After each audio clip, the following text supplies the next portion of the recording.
Matapos ipakilala ni Dai Xiangzong ang Forgotten Continent, bigla itong nagseryoso at inamin kay Ming na mula simula hanggang wakas ay pinanood niya ng mabuti kung paano nito hinamon ng martial god Hall, kaya alam na niyang malayo ito sa karaniwang martial arts.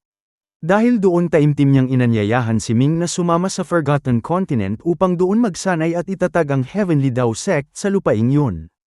Nagulat si Ming sa alok at nagtanong kung bakit pa siya inanyayahan gayong hindi naman kasing taas ng iba ang kanyang cultivation ngayon. Ikinumpas ni Dai Xiangzong ang kamay bilang tanda ng pagtanggi sa alalahanin nito at sinabing hindi ito tungkol sa cultivation kundi sa potensyal na nakikita niya kay Ming dahil lubos siyang naniniwala rito. Kung papayag itong pumunta sa Forgotten Continent, ibibigay nila ang pinakamagandang lugar para sa kanya at higit sa lahat maraming makapangyarihang binhi ng sibilisasyon ang naghihintay doon na malaki ang maitutulong sa martial arts nito. Nag-isip ng matagal si Ming bago nagpasalamat sa imbitasyon at sinabing kapag dumating na ang tamang panahon tiyak na pupunta siya roon at hihingi ng gabay kay Dai Xiangzong. Tumawa ito at sinabing iyon ay isang kasunduan na. Ngunit bago pa umalis binalaan pa niya si Ming na mag-ingat sa mga susunod na araw dahil nakita niyang tila galit na galit si Di Xiong at malamang ay hindi pa tapos ang usapin nila.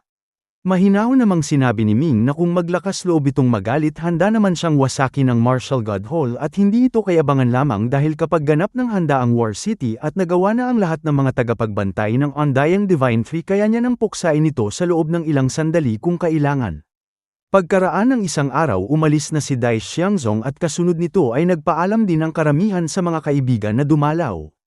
Bago pa lumabas ng War City ipinagkatiwala muna ni Ming kay Zhou Wuji ang 40 trilyong Eternal Coins upang gamitin sa pagbili ng Life Essence Liquid at tuwang-tuwa itong umalis kasama si Liu Piaopiao na siyang makikipag-usap sa negosyo ng pills sa Vitality Civilization.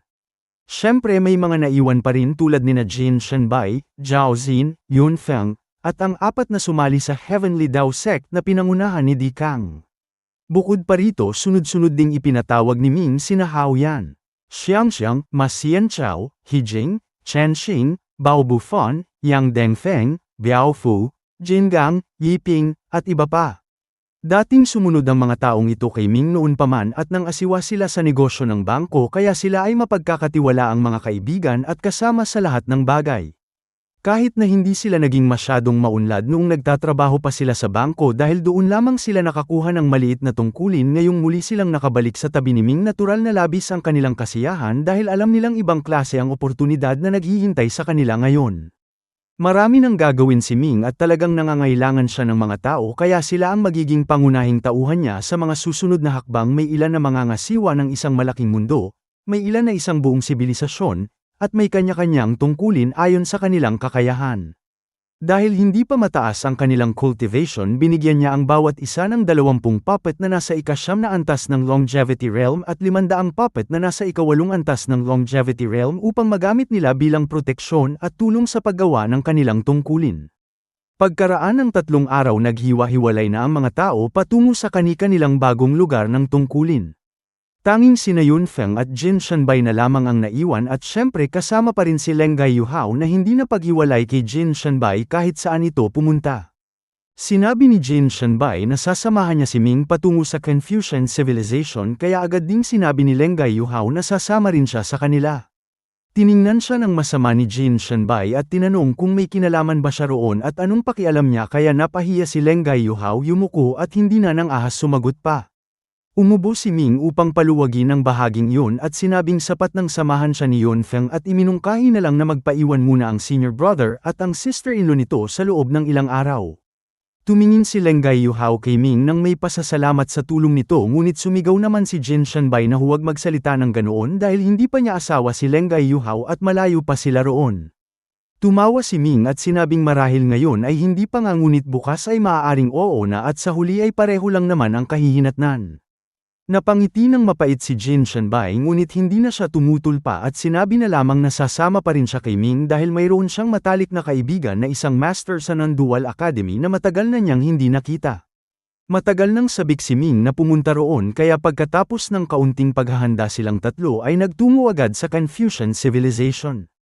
Ang Confucian civilization ay halos katulad ng Immortal civilization maliban sa ilang hiwalay na malalaking mundo dahil karamihan ng mga tao rito ay naninirahan lahat sa Confucian continent na mas malawak pa at may mas maraming tao kaysa sa Immortal continent.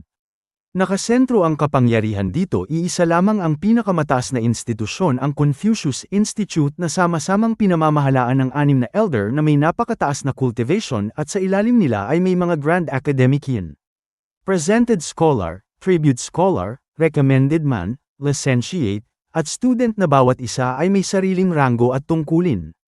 Sa ganitong ayos na pamahalaan ng buong Confucian continent, lalo pat may isang eternal realm na Confucius mismo na nagbabantay sa sibilisasyon, kaya laganap ang edukasyon at mabilis ang pag-unlad ng lipunan at halos nalilinang ng lubusan ang potensyal ng bawat tao rito.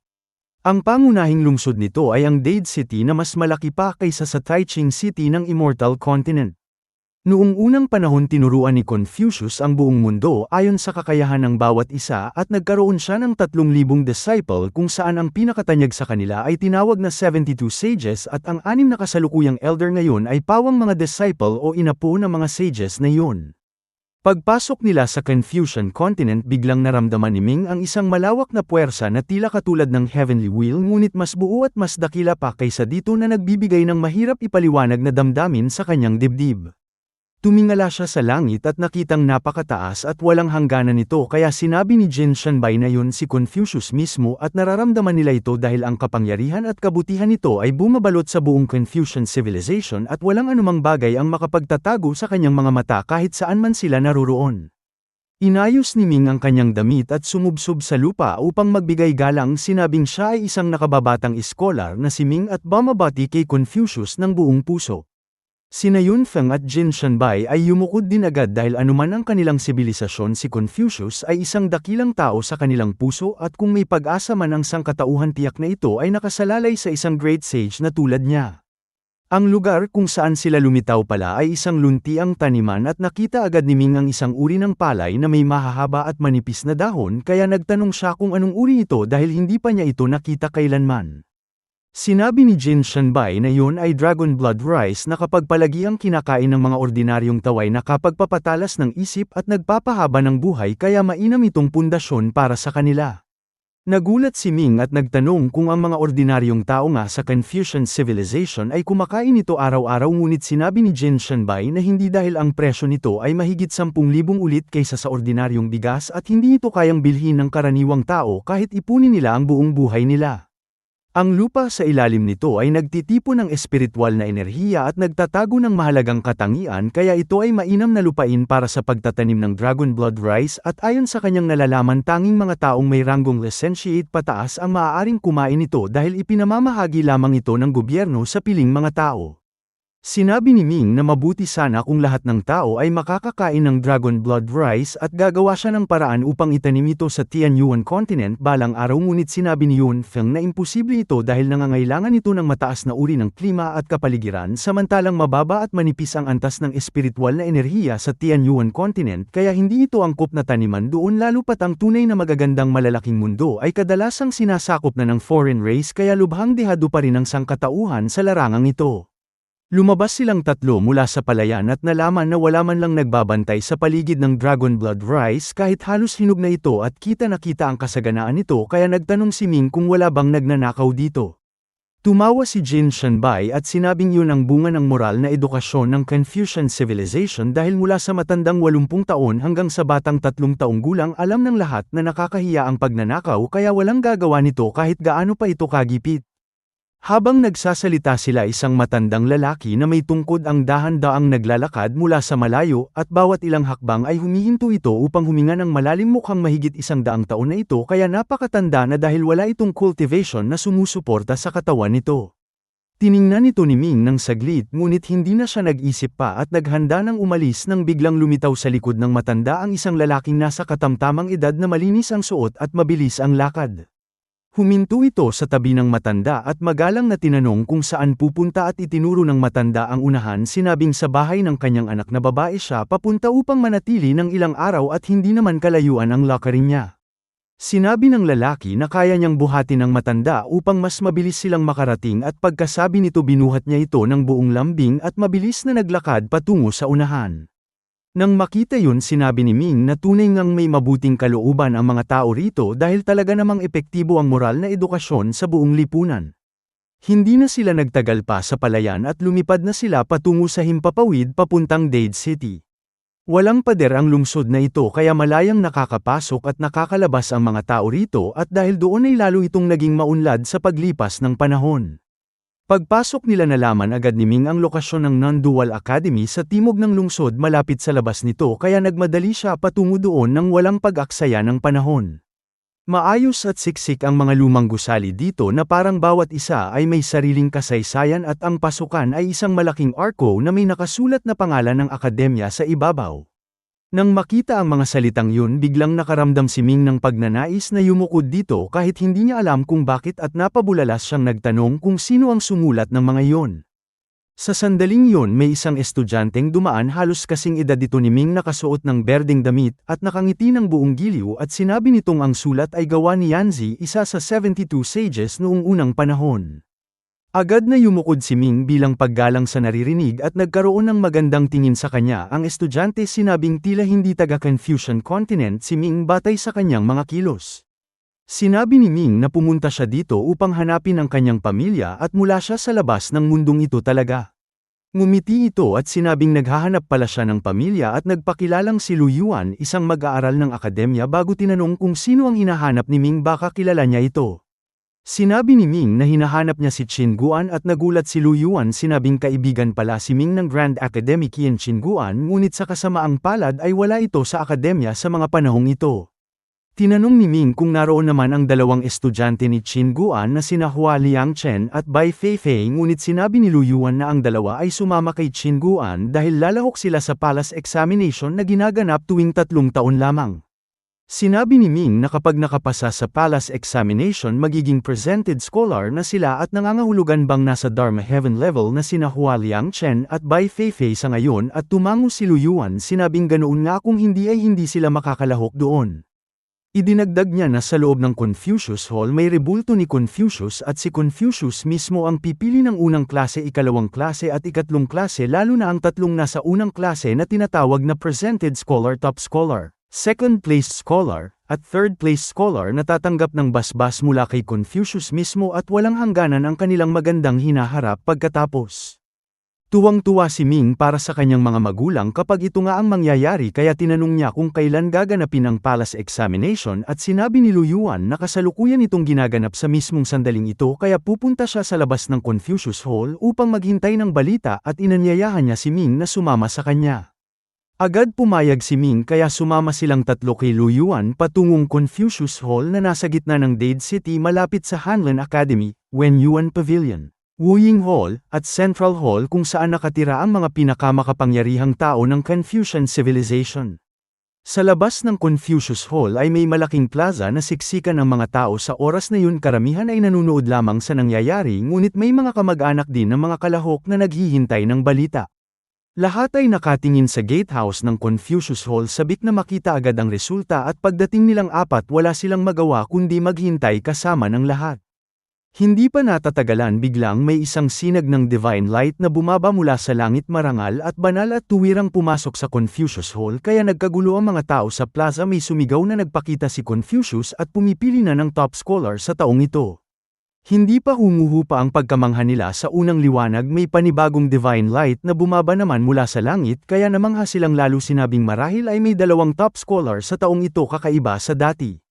Kasunod nito isang lotus platform ang bumaba mula sa kawalan at mula sa Confucius Hall ay lumipad palabas ang dalawang anyo isang batang lalaki at isang batang babae sina Bai Feifei at Hua Liangchen na parehong nakangiti.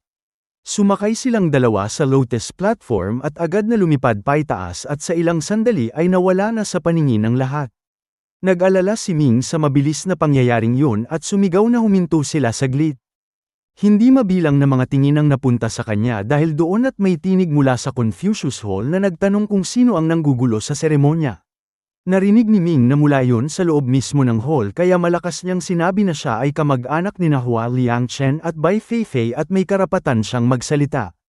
Isang liwanag ang lumabas mula sa hall at naging isang bola ng liwanag na may mukha ng isang lalaking nasa katamtamang edad sa loob nito at tiningnan nito si Ming. Tinanong kung siya nga ang pamilya ni Hua Liangchen at Bai Feifei at kung ano ang relasyon nila sa isa't isa. Sinabi ni Ming na si Hua Liangchen ang muling pagsilang ng kanyang ama at si Bai Feifei naman ang kanyang ina, kaya tumango ang lalaki. Sinabing tama nga ang narinig niya. Kinulang si Confucius ng isang batang lalaki at isang batang babae na maglilingkod sa kanya at parehong kwalipikado sina Hua Liangchen at Bai Feifei para roon, kaya dinala na sila sa kinaroroonan nito at isa itong napakalaking pagpapala, kaya huwag na sanang gambalain ito ni Ming pa. Alam ni Ming na pagpapala nga ito para sa kanyang mga magulang, ngunit nanghihinayang pa rin siya sa loob-loob dahil hindi niya sila nakita kahit saglit habang pataas ng pataas ang Lotus platform hanggang sa tuluyang mawala sa kanyang paningin. Napabuntong hininga siya, masaya at malungkot ng sabay dahil doon. Sinabi ng lalaki na dahil pamilya siya ni Hua Liangchen at Bai Feifei, itinuturing siyang mahalagang panauhin ng Confucius Hall mula ngayon at inanyayahan siyang pumasok upang mag-usap pa, ngunit umiling si Ming. Sinabing hindi na siya manggugulo pa at magpapaalam na lamang. Hinabol pa rin siya nito at biglang tinitigan, tinanong kung siya ba talaga ang Ming na pumasok sa Creation Grounds kamakailan. Nagulat si Ming na kilala pala siya nito kahit hindi pa sila nagkakakilala, ngunit hindi na siya tumanggi pa at tumango na lamang.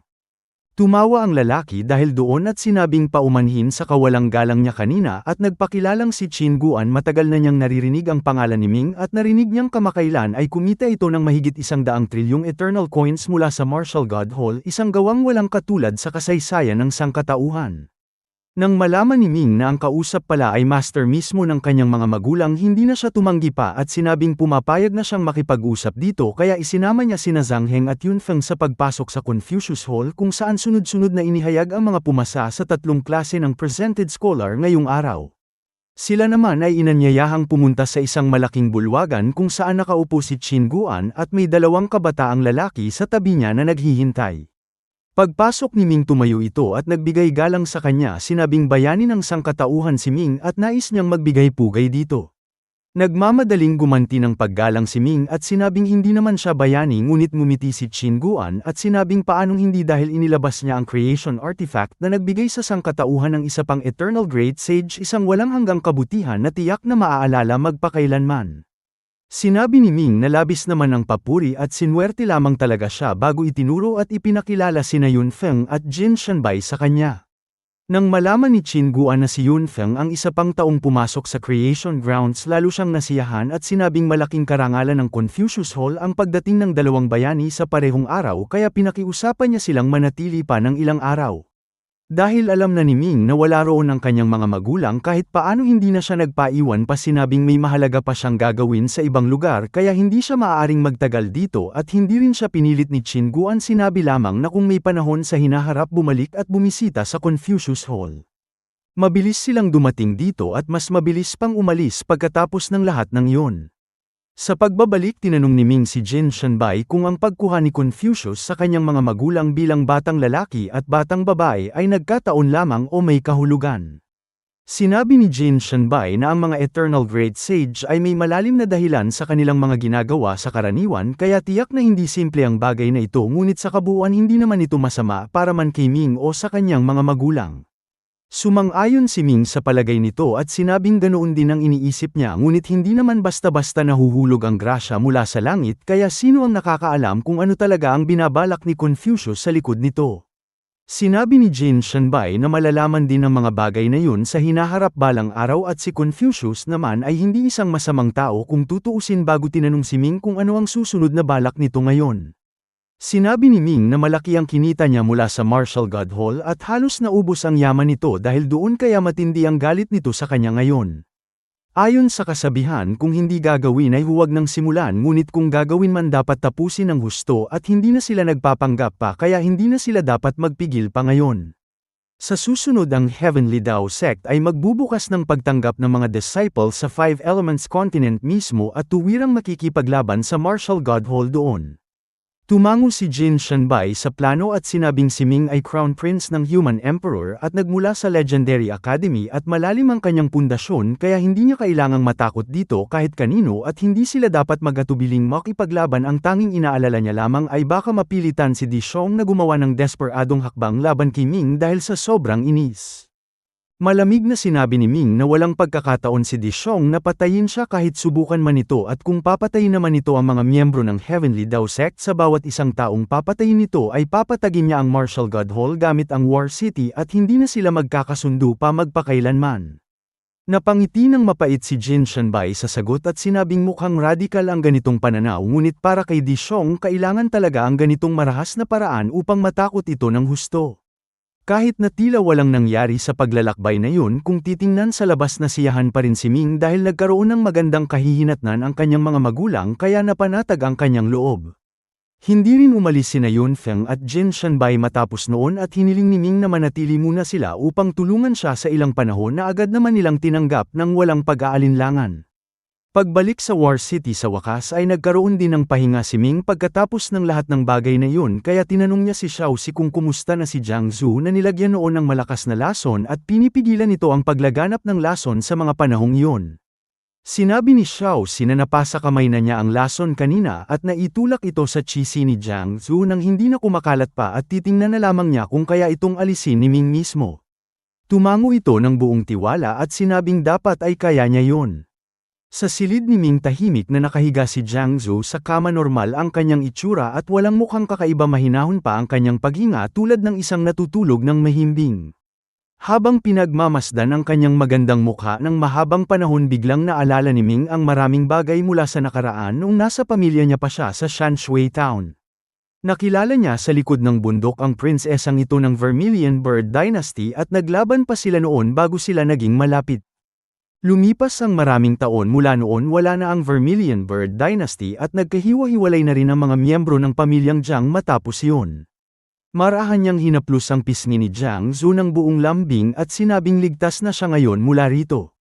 Isang hibla ng eternal power ang pumasok sa katawan ni Jiang Zhu dahan-dahan at naging isang balot na pumulupot sa lason sa chisi nito ng mahigpit. Napakatigas ng lason at agad itong nagpumiglas ng malakas laban sa eternal power mabuti na lamang at napilitan ito ni Xiao Si na magsama-sama sa isang lugar kanina kung hindi ay mahihirapan pa si Ming na alisin ito ng ganito kadali. Hinayla ng eternal power ang lason papalabas ng unti-unti hanggang sa matanggal ito ng tuluyan at tuluyang makaalis sa katawan ni Jiang Zhu. Ang lason ay isang kumpol ng luntiang enerhiya na parang hamog at sa loob nito ay tila may sumisigaw na babae na parang naghihingalo. Nagmamadaling kumuha si Ming ng isang bote ng jade at ipinasok doon ang lason ng mabilis bago ito tinakpan ng mahigpit pagkatapos ay marahang tinapik niya si Jiang Zhu sa balikat at unti-unting nagising ito mula sa mahabang pagtulog. Nang lumino ang kanyang paningin nakita niya si Ming na nakangiti sa kanya kaya nagulat siya ng bahagya at tuwang-tuwa rin sabay tanong kung bakit siya naririto sa tabi niya. Sinabi ni Ming na nalason siya noon at ngayon lamang naalis ang lason mula sa kanyang katawan kaya ayos na siya ngayon. Yumuko si Jiang Zhu nang marinig yun at nag-isip ng matagal unti-unting naaalala ang mga pangyayari bago malungkot niyang sinabi na hindi niya akalain na ipagkakanulo pala siya ng sarili niyang mga kamag-anak para lamang sa kapakanan ng pamilya. Bigla siyang yamakap sa leeg ni Ming at humagulgol ng mahabang panahon at natural na tinapik nito ang likod niya paulit-ulit at sinabi ni Ming na natapos na ang lahat ngayon huwag nang mag-alala. Nanatili si Jiang Zhu sa balikat ni Ming habang ikinukwento ang buong pangyayari sa kanya. Matapos bumagsak ang Vermilion Bird Dynasty ang mga Jiang ay unang nanirahan sa Five Elements Dynasty umaasang maging isa sa mga malalaking angkan doon balang araw ngunit hindi nagtagal ay nawala ang pag-asa nila dahil unti-unting nilinis ng Five Elements Emperor ang mga natitirang miyembro ng dating dinastiya isa-isa. Dagdag pa rito umalis din si Jiang Taishan sa kanila kaya hindi na nakatagal ang mga Jiang sa Tianyuan Continent at napilitang tumakas patungo sa ibang malalaking mundo upang mabuhay hanggang kamakailan lamang. Hindi pa natatagalan natagpuan ni Han Lehua ang mga Jiang at inalok silang manirahan at umunlad sa Five Elements Continent kapalit ng pagsuko kay Jiang Zhu sa kanya at dahil nasa mahirap na kalagayan ng pamilya noon hindi na nila inalintana pa ang kapakanan nito at agad na lang siya ibinigay. Nang marinig yun sinabi ni Ming na tila siya ang naging dahilan ng kapahamakan nito dahil alam ng mga kalaban ang relasyon nila sa isa't isa at nais siyang gamitin upang takutin siya. Malungkot na bumuntong hininga si Jiang Zhu at sinabing hindi dapat sisihin si Ming dahil iniwan naman talaga siya ng kanyang sariling angkan kahit walang kasalanan si Ming doon. Noong una ay matatag siyang sumunod sa kanila, umaasang maibabalik ang dating karangalan ng mga Jiang balang araw, ngunit ngayon ay napagtanto niyang napakamangmang pala niya noong panahong iyon. Sinabi ni Ming na kung ikukumpara sa kapakanan ng isang tao, mas binigyang halaga ng kanyang mga kamag-anak ang kabuuang interes ng pamilya, kaya hindi rin sila lubos na masisisi ng tuluyan at mabuti na lamang at nakaalis na siya sa pamilyang Jiang ngayon at malaya na siya. Idinagdag niyang nangangailangan ng tao ang Heavenly Dao Sect ngayon, kaya kung ayaw niyang manatiling walang ginagawa, maaari siyang maging isang elder sa grupo nila. Ngumiti si Jiang Zhu nang marinig yun at nagpasalamat kay Ming at lalo siyang yamakap ng mahigpit sa kanya. Sa sandaling yun may kumatok sa pinto, kaya kailangan nilang maghiwalay munang dalawa. Tinanong ni Ming kung sino yun at mula sa labas ay narinig ang tinig ng isang puppet na nagsabing bumalik na si Elder Murong mula sa kanyang paglalakbay at ito si Murong Zhujiao pala. Nagulat si Ming nang malamang bumalik na ito at tuwang-tuwa siyang sinabing lalabas na siya agad para salubungin ito. Inayos ni Jiang Zhu ang kanyang hitsura ng mabilis at sumama kay Ming upang salubungin ito ng magkasama, at mula sa War City napakadaling pumunta sa Heavenly Dao Sect dahil ang Undying Divine Tree ay isang likas na teleportation formation na parang pag-uwi lamang sa bahay. Pagbalik sa Heavenly Dao Sect, puno na ang bulwagan ng mga tao nang dumating sila. Nakangiting nakaupo sa gitna si Murong Zhujiao at sunod-sunod na bumabati sa kanya ang mga disciple na natutuwa sa pagbabalik nito. Nang dali-daling dumating si Ming at makita ito, nagulat itong sinabing nasa longevity realm na pala si Murong at tinanong kung paano ito nagsanay ng ganito kabilis. Ang totoo, nasa ikatlong antas na ng longevity realm si Murong Zhujiao sa oras na ito at ang ganitong bilis ng pagsasanay ay ikinagulat maging ni Ming na mismo ay may supreme physique. Ngumiti ito at sinabing nakalimutan na yata ni Ming na siya ay tagapagmana ni Nuwa, ang unang human emperor at tagapagmana ng human ancestor, kaya natural lamang na napakalalim ng kanyang pamana kumpara sa iba. Tumawa si Ming nang marinig yun at sinabing hindi niya inaasahang magiging ganito kabilis ang progreso nito. Tinanong ni Murong Zhujiao si Ming kung may pagbabago ba sa labas habang siya ay nagkulong sa pagsasanay ng mahabang panahon, at mapait na ngumiti si Ming, sinabing hindi lamang pagbabago kundi napakalaking pagbabago talaga, ngunit maganda rin na lumabas na siya ngayon dahil makakatulong na ito sa kanya sa mga susunod na plano. Tiningnan ni Murong Zhujiao si Jiang Zhu na nasa tabi ni Ming at sinabing nandyan din pala ito. Tinanong kung ito na ba ang asawa ng sect leader nila at namula si Jiang Zhu dahil doon mabilis na tumanggi sa kanya, kaya tumawa si Murong at sinabing mabuti naman kung ganoon. Hindi alam ni Ming kung ano ang ibig sabihin nito sa sagot, ngunit sinabi niya kay Murong na siya ang magbabantay sa Heavenly Dao Sect habang wala siya dahil pupunta si Ming sa Five Elements Continent. Tumango ito ng walang pag-aalinlangan at sinabing walang problema, ngunit kailangan pa niyang mag-adjust muna bago idinagdag na iwan na lamang si Jiang Zhu upang samahan siya dito. Nagulat si Ming at tinanong kung bakit kailangan niyang iwan si Jiang Zhu, at hindi rin nagustuhan ni Jiang Zhu ito dahil bagong dating pa lamang siya at gusto pa sanang makasama si Ming ng ilang araw pa. Mahinahong sinabi ni Murong na may ibinigay sa kanya ang kanyang master na isang pwesto upang turuan ang isang junior na disciple, kaya tinanong niya si Jiang Zhu kung nais nitong maging tagapagmana ni Nuwa katulad niya. Alam ni Jiang Zhu na ito ay isang napakalaking pagkakataon na bihirang dumating, kaya agad siyang tumango at sinabing papayag siya doon. Sinabi ni Murong na mabuti, kaya manatili na ito rito at tuturuan niya ito ng mabuti at huwag nang kulitin pa ang sect leader dahil napakabilis nitong lumipat sa iba't ibang lugar at hindi alam ni Ming kung seryoso o biro lamang ang sinabi nitong.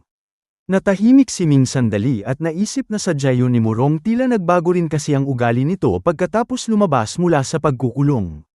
Sa huli nag-iisa siyang bumalik sa War City pagkatapos noon, at pagdating niya sinimulan na niya agad ang planuhin kung paano bubuksan doon ang Heavenly Dao Sect at tatanggap ng mga disciple mula sa buong mundo.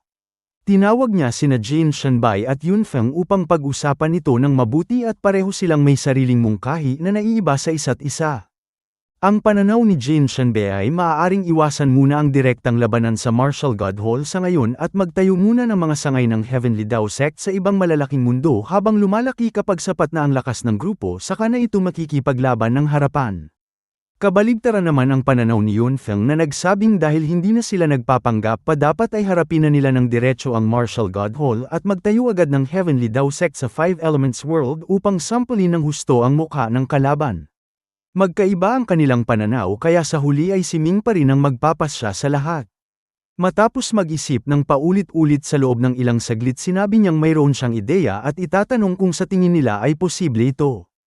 Hawak niya ngayon ang mahigit 100 trilyong eternal coins kaya kaya niyang akitin ang tunay na mga henyo na sumali sa Heavenly Daw Sect sa pamamagitan ng malaking gantimpala dahil mayroong martial god list ang martial god hall at ang mga nasa listahan noon ay tumatanggap ng maraming pera taon-taon kaya maaari ring magtayo ng sariling listahan ang Heavenly Daw Sect at ang gantimpala nito ay gagawing daan-daan o libu-libong ulit na mas mataas kaysa sa kalaban. Nagkatinginan sina Jin Shanbai at Yun Feng nang marinig yun at naisip na magastos nga ang paraan ni Ming ngunit tiyak na agad ang epekto nito. Posible pang mahikayat nito ang mga talento ng Martial God Hall mismo dahil hindi naman mahina ang ipinakitang lakas niya kumpara rito at higit sa lahat mayaman ang Heavenly Daw Sect ngayon kaya sa ganoong kataas na gantimpala walang may ayaw sumali sa kanila. Tinanong ni Yun Feng na maganda nga ang paraan ngunit ano ang susunod na mangyayari pagkatapos noon.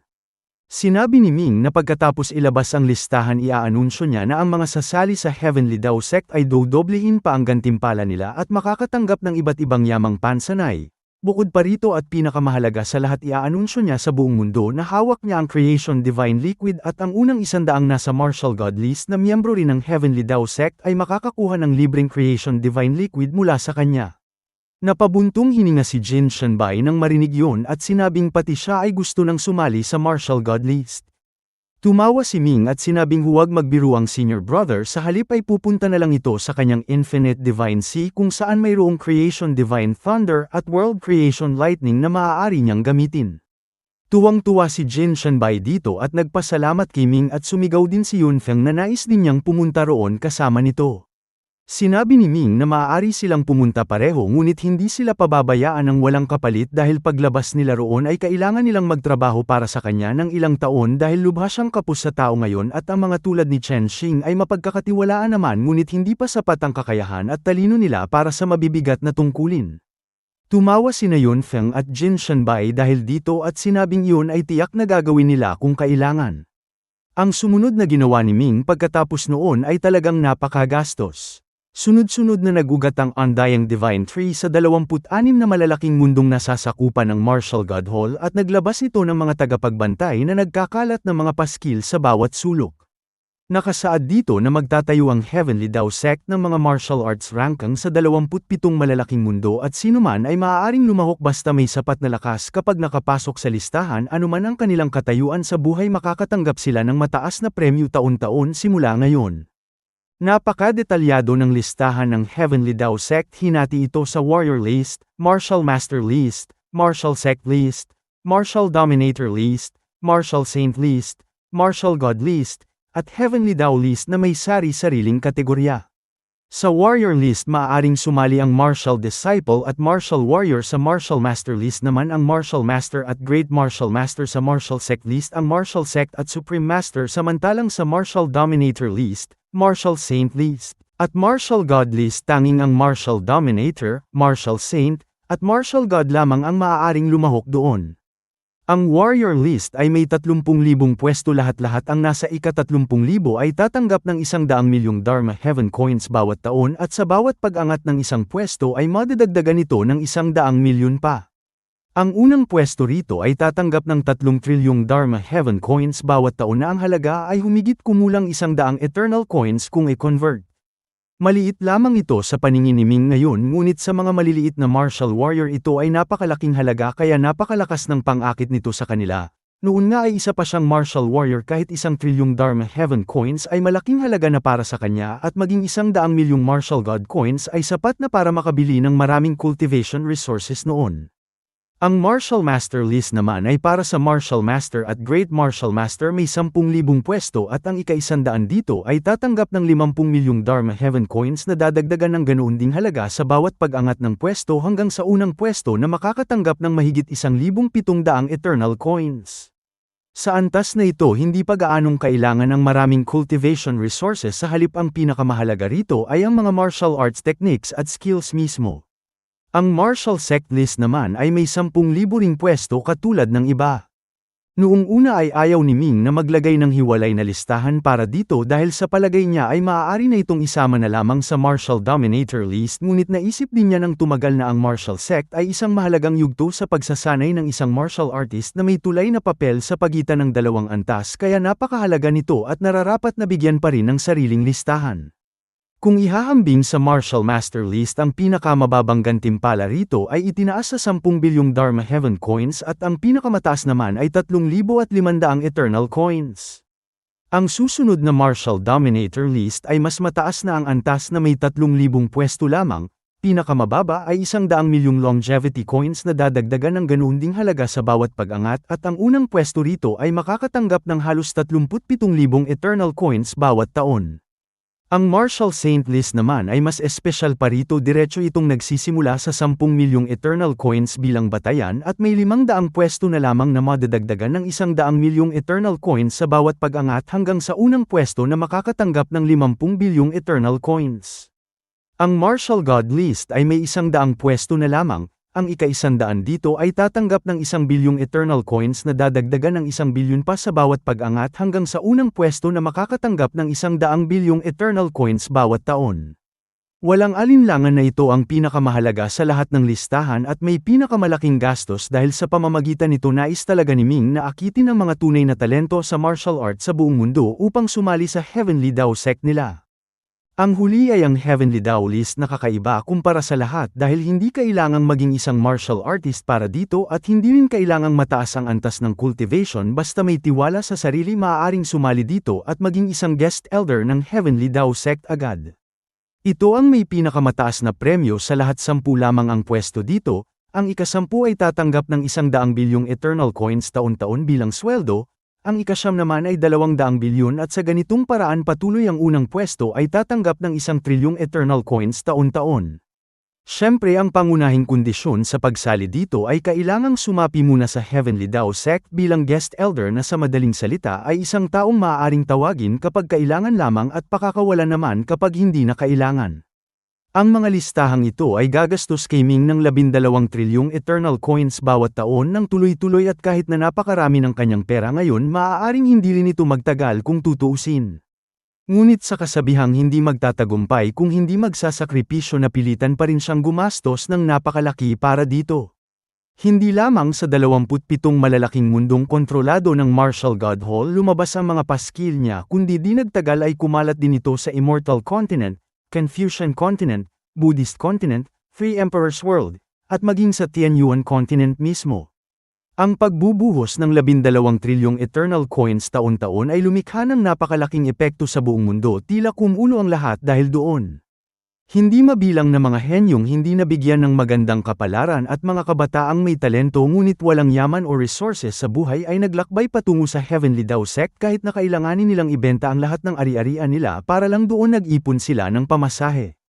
Sa Immortal Continent halimbawa, sa isang liblib na nayon 2 kabataan ang nagsuot ng kanilang mga bag at naglakad ng walang sapatos patungong Taiching City ng buong tiyaga, ngunit napakahina ng kanilang cultivation at kung maglalakad sila ng ganito aabutin sila ng ilang dekada bago pa man sila makalahok sa warrior list.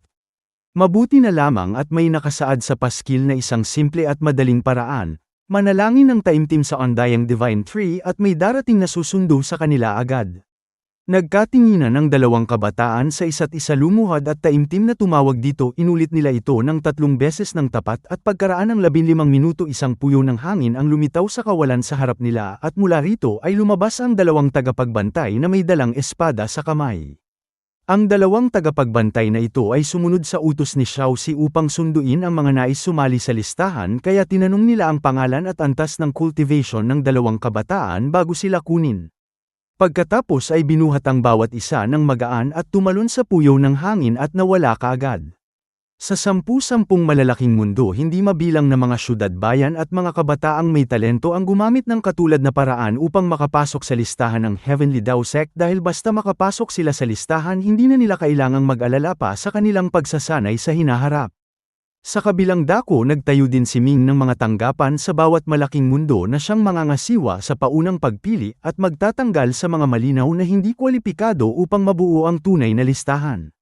Sa Immortal Continent sina Jin Shanbai at Leng Gaiyuhao ang namamahala doon at sa totoo lang wala silang masyadong kailangang gawin dahil si Ming ay nag-order na ng isang napakamahal na mechanical formation na may siyam na pagsubok sa loob nito, tanging ang mga makakapasa sa lahat nito ang maaaring pumunta sa Tianyuan Continent upang sumalang sa panghuling kompetisyon doon.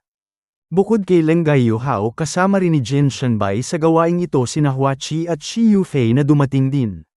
Ang pamilya ni Shi Yufei ay nadiin noon sa isang kasalanan at si Ming mismo ang nag-utos kay Hua Qi na iligtas sila, kaya dapat sana ay aalis na siya sa Immortal Continent pagkatapos noon, ngunit dahil maraming pera si Hua Qi nalutas na nito ang lahat ng problema nila.